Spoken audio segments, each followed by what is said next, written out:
Seahawks Today is sponsored by HexClad. You can save 10% off when you go to hexclad.com/chatsports. We'll tell you later in the show about the best cookware you can find. It is Overreaction Monday, where we scour the internet to see what you had to say after the Seahawks win against the Arizona Cardinals. Seattle now 4-2. You know what that means. Spam W in the chat to celebrate that Seahawks win.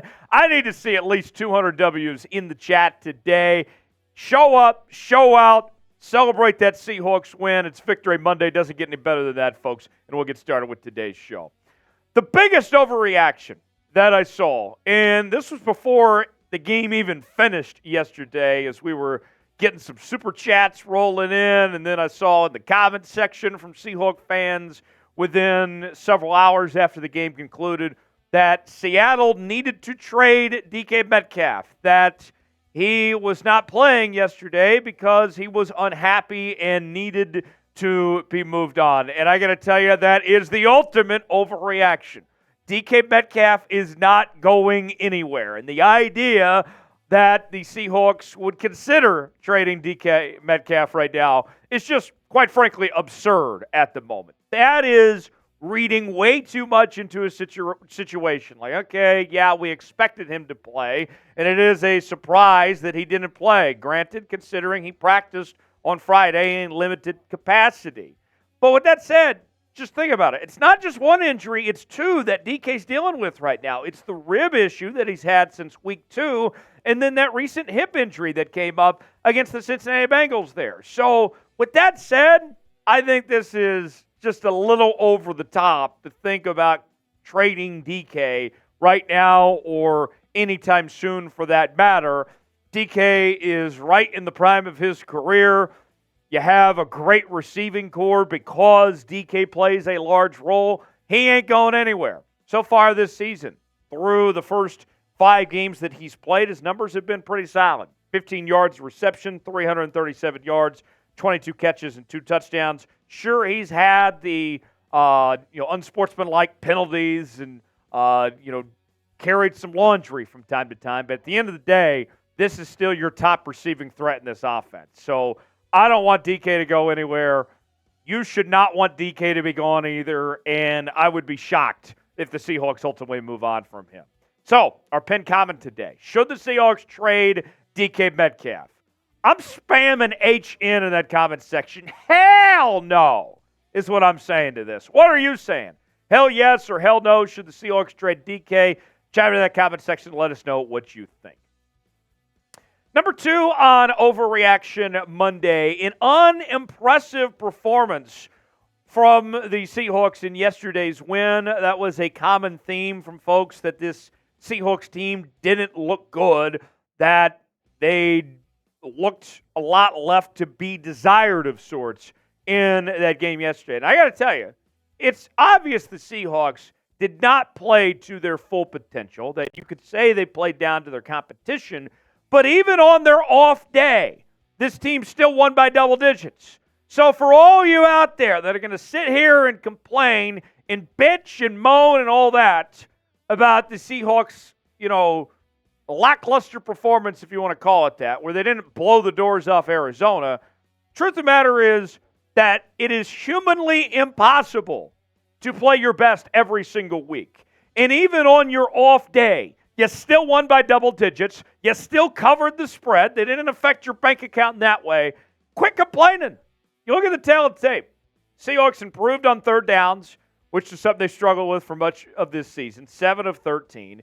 They had balance in the passing and the rushing attack, 203 passing yards, 115 rushing yards. Kenneth Walker had a season high in rushing yards, and you cut down on the penalties a little bit. In particular, penalty yardage was down to 32 yards.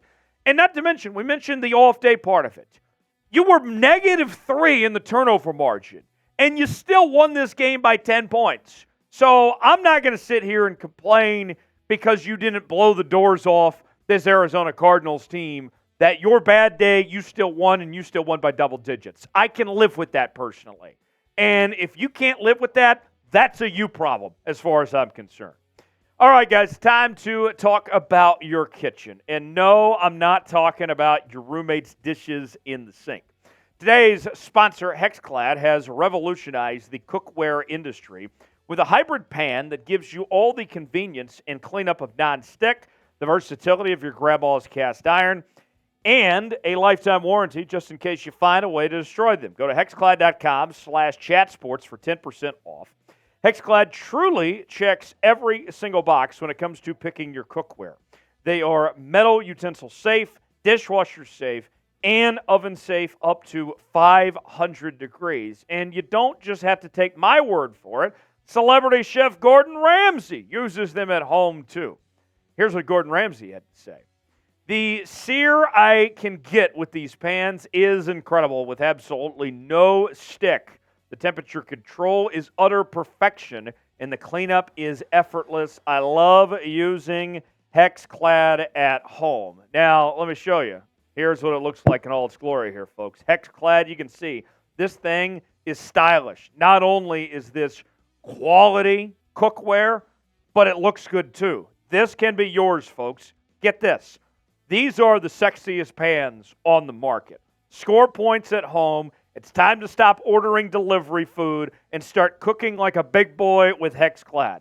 Real cuisine isn't made in the microwave. It's cooked in a Hexclad. For a limited time, get 10% off with our special link, hexclad.com/chatsports. That's 10% off at hexclad.com/chatsports. The link is in the comments and the description of today's video. More on Overreaction Monday. More Bobo, more Jake Bobo. Not an overreaction at all. Jake Bobo delivered the best game of his young career so far this weekend. And I got to tell you, the things that impress me about Jake Bobo is that he does what he's not supposed to be doing, right? A guy that runs a 4.9 is not supposed to be able to create separation and get open in space the way Jake Bobo does. Could you imagine if he ran a 4.6? He'd be an all-pro receiver at this rate. I mean, he had the highlight of the year with the touchdown grab. Initially, it was ruled incomplete. They go to replay review. Pete throws out the challenge flag, and you can see toe touching grass before he was out of bounds, ruled a catch as he was able to bring in that touchdown score. And his stats yesterday, Jake Bobo really delivered. 4 catches, 61 yards, over 15 yards of reception, and a touchdown. Credit to both Bobo and JSN for DK not being there. The rookie wide receivers stepped up, and they answered the call, and they delivered. Jake Bobo so far this season, 8 catches, 112 yards, 2 touchdown scores. We are just starting to see the beginning of Jake Bobo, and I know the movement has been loud and vocal. They want to see Jake Bobo. Folks, after what we witnessed yesterday, I can tell you this right now, there is more Bobo to come. So you want to continue to see more Bobo after yesterday's game. I know I do. Get in that comment section. Let's make Pete and John and Shane and the rest of the coaching staff and management hear us loud and clear that we want more Jake Bobo. We're not shipping away DK by any means. No, we're not doing that. But we want to see Jake Bobo continue to see his role increased and play a huge part in this offense. Spam more Bobo in that comment section. Number 4 on Overreaction Monday. The pass rush issues are solved. They are fixed. Not in overreaction, my friends. This is something that I've been very concerned with ever since the beginning of the season. And the Seahawks came out very sluggish with their pass rush at the start of 2023, and there was a lot of question marks about Draymond Jones, if he was overpaid because he wasn't performing. But now we are seeing this group is turning a corner here. We knew the talent was there, but now Clint Hurt is doing a good job of scheming these guys into position to do what they need to do to shine and to take advantage of their opponents. And I was posting on X, formerly known as Twitter, earlier today. You can follow me there at Tyler Jones Live. As I was in the weeds doing some research today, get this. The Seahawks right now have had 18 sacks in the last 3 games, including 4 yesterday. with that in mind, after this surge in the sack number, the Seahawks all of a sudden have gone from one of the worst pass rushers in the league to now being second in the NFL in sacks per game with 3.8 at this point. So they've gone from 0 to 100 real quick, and a big part of the reason why is the development of Boye Mafe.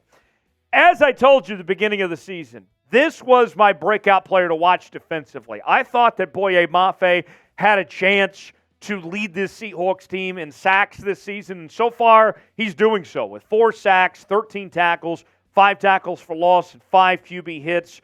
We are seeing Boye really develop and come into his own, and it's not just his skills as a pass rusher. We've seen him do really well in run defense and coverage as well. Boye Mafe can do it all, and he's just getting started, folks. More to come on Overreaction Monday, but first, I want to make sure you subscribe to Seahawks Today for daily news and rumors, live shows, watch parties, and more. We had a great time on yesterday's watch party, myself and Smitty, and you better believe we got another watch party coming up this weekend. Sub for Seahawks Dubs. No better way to celebrate that Seahawks win than subscribing to Seahawks Today. If you're a real member of the 12s, you'll jump on in. You'll help us get to 43,000 subscribers here on Seahawks Today. Come on in, stay a while, join the family, and be a part of what we're doing each and every day on Seahawks Today. Subscribe now for free. Last in Overreaction Monday, pressure on Geno Smith. Is this pressure legit? Is it real based on how much he hasn't played great the last couple of weeks? And I would say the pressure is very real. Now, it's no secret that Geno has not played great the last couple of weeks. I'm not saying that they need to go to Drew Lock by any stretch of the imagination, although I've seen the comments, and there are some of you that feel that way. I'm not on that ship at this point. But I remain confident that Geno Smith will get things back on track of some sorts. Even yesterday, it wasn't a terrible game. He did have the 2 turnovers, but the offense was moving relatively well throughout the day here. So the thing for me, I remain confident because we know what he's capable of.